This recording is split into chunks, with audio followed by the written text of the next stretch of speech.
Muy buenos días.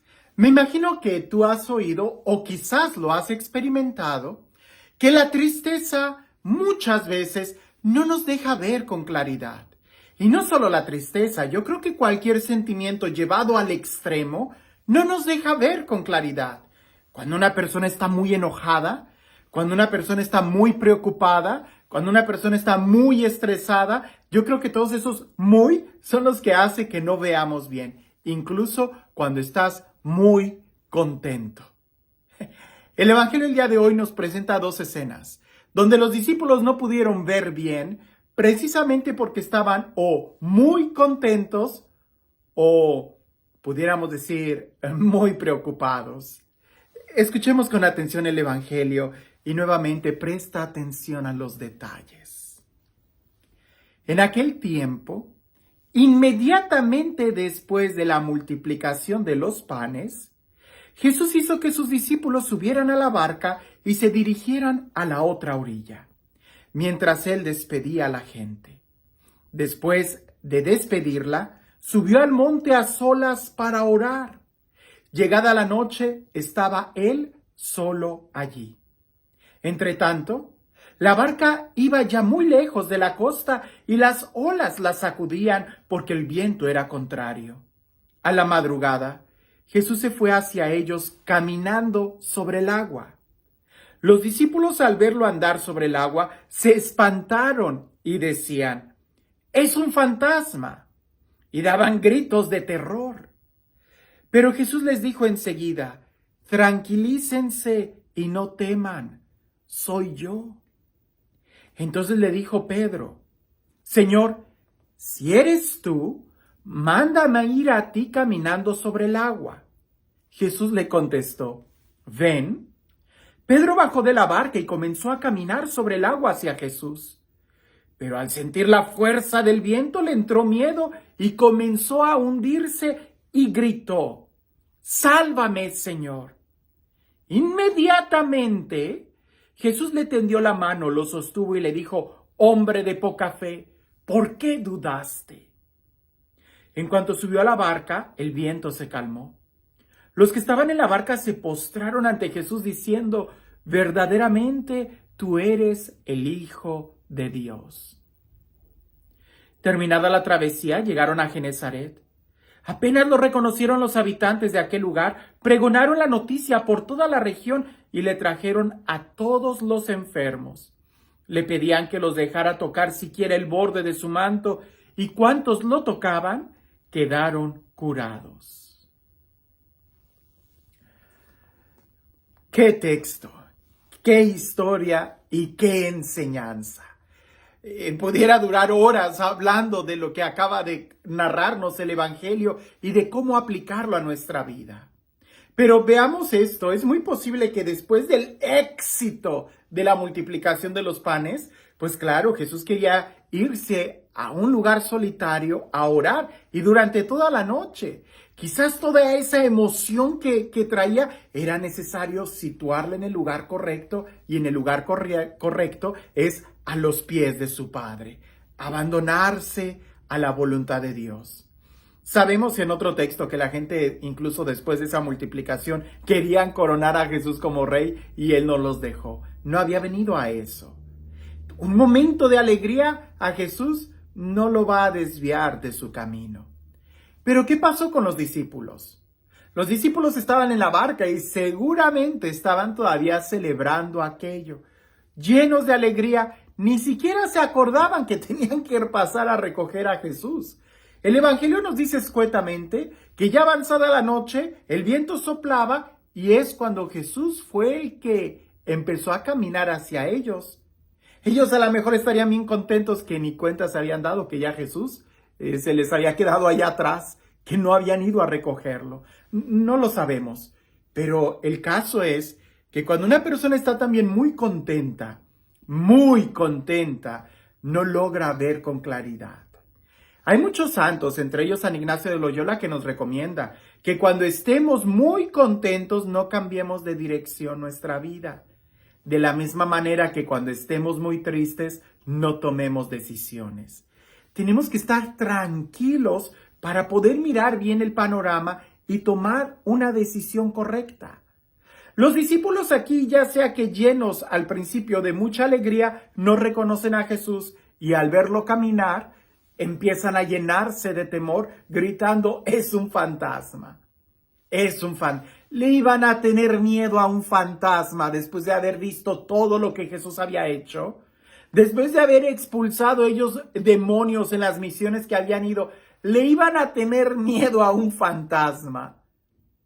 Pues estaban al borde de la emoción. Jesús les dice, no tengan miedo, soy yo.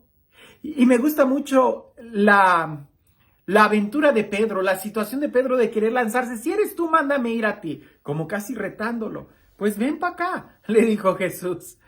Ahora, es también esto muy interesante, porque en un momento de alegría te lanzas y empiezas a caminar sobre el agua. Pedro sabía que aquel que había multiplicado los panes lo iba a hacer caminar sobre el agua y no se equivocó. En donde sí se equivocó es de que todas esas decisiones estuvieron tomadas en base a muchas emociones. Él estaba muy emocionado. Pues si eres tú, mándame ir. Ándale, pues ven. Él empieza a caminar y cuando se trata de una emoción, otra emoción te va a hacer cambiar de rumbo. Él empezó a sentir el viento, empezó a sentir que el agua estaba fría, mojada, y empezó a hundirse. Su mirada ya no estaba en Jesús. Cuando la mirada está puesta en Jesús, tú caminas sobre el agua. Cuando la mirada está puesta en Jesús, tú no le tienes miedo a nada. Cuando la mirada está puesta en Jesús, tú no te desvías ni para la derecha ni para la izquierda, ni para arriba ni para abajo. Tú sigues a Jesús. Pero en ese momento la mirada de Pedro empezó a cambiar. Y me gusta que dice empezó a sentir, porque a veces el sentimiento es el que hace que cambie nuestra dirección. Con mucha razón se le llama a esa emoción sentimiento. ¿Por qué? Porque el sentimiento es la unión de dos palabras, el sentir o asentir y el mentir. Sí miento. Cuando alguien está dejándose llevar por los sentimientos, es alguien que prácticamente está mintiendo y no va a durar mucho en su decisión. Por eso se llama sentimiento. No sé si esa sea la raíz etimológica de la palabra, pero la idea es esa. Cuando tú te dejas llevar por las emociones, te vas a equivocar. Pedro se empezó a hundir. Y lo interesante y lo bonito de esto es de que cuando tú no ves con claridad, los discípulos no vieron al principio con claridad que era el maestro y creyeron que era un fantasma, pero sí escucharon. Y porque Pedro escuchó la voz de Jesús, le dijo, si eres tú, mándame ir a ti. Cuando Pedro se está hundiendo, no ve con claridad al Señor, pero sí escucha y tiene unos labios para orar. De ahí que Jesús lo toma y lo saca. ¡Qué imagen tan bonita! Inmediatamente, dice el Evangelio, inmediatamente Jesús sacó a Pedro y lo regañó. Hombre de poca fe, ¿por qué dudaste? A veces nosotros tenemos miedo al regaño, pero a lo que más miedo le deberíamos de tener es a hundirnos. Y a veces eso es lo que yo escucho mucho entre mis feligreses. Ay, padre, es que me da miedo ir a confesarme. Más miedo te debería de dar el hundirte con semejantes pecados que llevas arriba. El que el padre te regañe, pues qué bueno que te regañe, con tal de que te quite el peso que llevas ahí. Y que por cierto, yo no conozco a ningún sacerdote que regañe en la confesión, pero aunque regañaran, yo creo que más le valdría a Pedro recibir ese regaño de Jesús, aprender la lección, que el hundirse, que el ser carnada de tiburones o cocodrilos o qué sé yo. A veces nosotros no vemos con claridad y ese no es el problema. A veces simplemente se nos nubla la mirada y hay que avanzar en fe. Como las ovejas que no tienen buena vista, así somos nosotros. El problema es que muchas veces nos hacemos sordos. No escuchamos, no prestamos atención y entonces vienen los verdaderos problemas de nuestra vida. Cuando el agua ya nos llegó al cuello o ya hasta nos pasó. No dejes que el agua te llegue al cuello. Grítale a Jesús si es necesario, pero sobre todo escucha su palabra, porque al escuchar la palabra nos va a dar la serenidad necesaria para tomar decisiones en nuestra vida y poder avanzar adelante.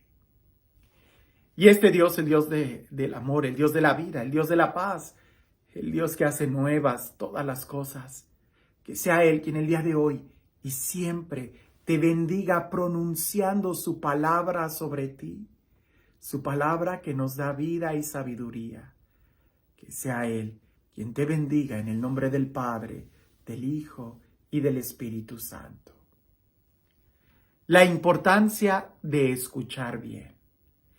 Dicen por ahí que había un alpinista, alguien que quería subir al monte Everest, y él quería ser el primero en llegar solo. Estaba muy confiado, agarró todo su equipo y empezó a avanzar y a avanzar. Y ya saben cómo son los alpinistas, suben, entierran una especie de clavo o tornillo en el hielo, amarran la cuerda, suben más adelante y entierran otro y así, por si llegase a haber un accidente. Él era muy precavido. Y sucedió el accidente. En una noche vino una tormenta de nieve muy fuerte que le impedía ver. Y era tan fuerte que incluso lo golpeó y empezó él a caer y algunos de los clavos que estaba ahí se empezaban a zafar, hasta que él quedó colgando como un péndulo. En el monte Everest, el frío estaba muy fuerte. No tenía la mochila ni todo el equipo para poder cubrirse o hacer fuego y simplemente él quedó colgando. En ese momento él le gritó a Dios y le dijo, ayúdame. No veía, era de noche y la tormenta de nieve seguía azotando. Pero la voz de Dios se dejó escuchar y le dijo, suéltate. Aquel hombre no creía y decía, no, si me suelto me voy a morir. Si Dios dice algo, más vale confiar en Él. Aquel hombre siguió aferrándose a esa cuerda y prefirió no escuchar la voz de Dios. ¿Qué sucedió? Que al día siguiente, cuando se calmó la tormenta de nieve y el sol apareció, otros alpinistas lo encontraron muerto solo a unos pocos metros de distancia del suelo. Si él hubiera soltado de la cuerda, hubiera caído al suelo y ahí hubiera sido capaz de encontrar el resto de su, pudiéramos decir, equipo y poder haber salvado su vida.